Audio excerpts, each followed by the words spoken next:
What if I told you Suzuki once built a dirt bike so simple, so tough, and so fun that even today, riders still talk about it like it was something special? And here's the twist. What if that same machine could actually make a comeback in today's world and still feel relevant? Stick with me, because this one hits differently.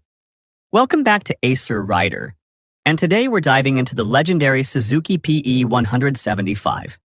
Now, this isn't one of those bikes that got famous because of crazy horsepower numbers or flashy tech. The PE175 earned its reputation the old school way, by being reliable, lightweight, and ridiculously fun to ride.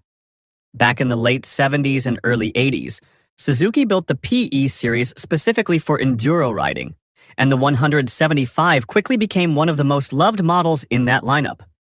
Personally, this is the kind of bike that really reminds me why people fall in love with riding in the first place.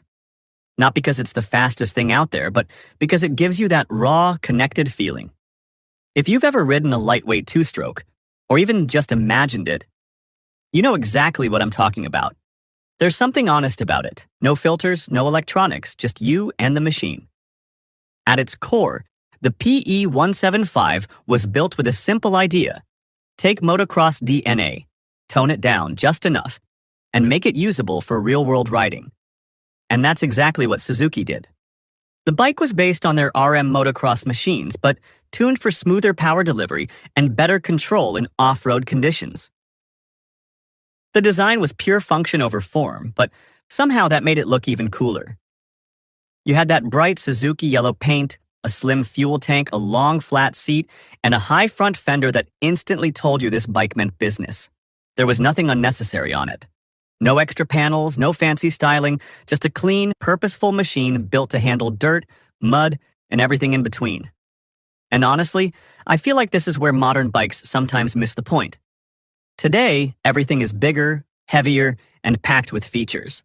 But bikes like the PE175 remind you that you don't actually need all that to have fun. In fact, sometimes less really is more. The real magic, though, was in the engine. The Suzuki PE175 came with a 172 cubic centimeter air-cooled, single-cylinder two-stroke engine. On paper, it wasn't anything insane, but because the bike was so light, it felt alive. And that's the best way I can describe it, alive. Two-stroke engines have a personality that's hard to explain until you experience it. The power delivery is quick, punchy, and exciting. But what made the PE175 special was how usable that power was. It wasn't trying to throw you off the bike. Instead, it gave you control. It pulled nicely from low revs and kept building in a way that felt natural. If I'm being honest, this is the kind of bike I'd love to ride just for fun. No destination, no plan. Just pick a trail, twist the throttle, and see where it takes you.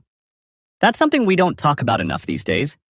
Riding doesn't always have to be about speed or performance numbers. Sometimes it's just about enjoying the moment. The 6-speed gearbox gave riders plenty of flexibility, whether they were crawling through technical sections or opening it up on a straight trail. And because the bike was so light, you didn't need massive power to enjoy it. You could actually use everything the bike had to offer, which made it way more engaging. And that's something I think a lot of modern bikes struggle with. They have so much power that you rarely get to use it fully. With the PE175, you could ride it hard without constantly worrying about losing control. The suspension setup also played a big role in how the bike felt. It wasn't overly complicated, but it worked. It absorbed bumps, handled rough terrain, and gave riders confidence. Later versions even improved on this with better rear suspension systems, making it even more capable. Now, obviously, being a bike from that era, it had drum brakes instead of discs. By today's standards, that's a big limitation. But again, it's part of the experience. You had to ride with more awareness, more control. It made you a better rider. And I think that's something really important. Bikes like this didn't just take you places, they taught you how to ride. Now, let's bring this into today's world, because this is where things get interesting. If Suzuki were to bring back the Suzuki PE175 today, it wouldn't be the same bike, but the idea behind it could be more relevant than ever. Imagine a modern version that keeps the lightweight feel, but adds just enough upgrades to make it practical. You could have a 175 cubic centimeters or even 200 cubic centimeters four-stroke engine, with fuel injection, giving you reliability and better efficiency. Modern suspension would make it more comfortable and capable. Disc brakes with ABS would improve safety.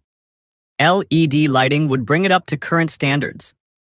But the key thing, and this is important, they would need to keep it simple. Because the moment you overcomplicate a bike like this, you lose what made it special.